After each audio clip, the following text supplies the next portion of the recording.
I'm Dr. Ashley Frawley, Senior Lecturer in Sociology and Social Policy at Swansea University. The way we talk about social problems, the language that we use to describe them is very important.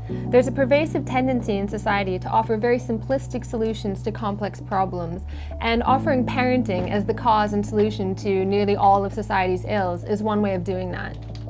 The Welsh Government's proposal to remove the reasonable chastisement defence is another example of this increasing encroachment of policymakers and a variety of experts into family life.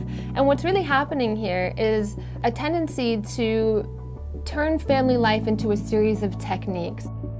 But first of all, parents should be the ones to decide whether or not something works for them. And frequently, people do things that work for them. Moreover, nobody cares about the welfare of children more than parents do. And so parents should be the ones to decide what's ultimately best for their children. This idea that parenting is something that requires expertise and an evidence base really glosses over what is an incredibly complex area of life. It really flattens out what is a messy and difficult and often joyful experience, and it turns it into something that needs to be subject to benchmarks and fine-tuned by expert parties that have nothing to do with it.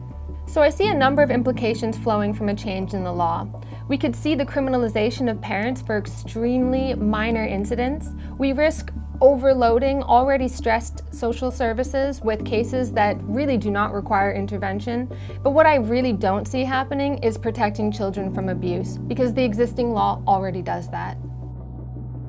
I think it's really important for me and for as many people as possible to get involved in the Be Reasonable campaign, because it's so important to stand up for this very special and personal sphere of life and keep it private and really protect it from too much intervention from the state and too much stress and fear on the part of parents. This is not about clarifying the law. This is not something being led by parents. This is about a persistent suspicion that parents are just not up to the task of raising children. But what really needs to be understood is that nobody has the best interests of children more at heart than their parents themselves.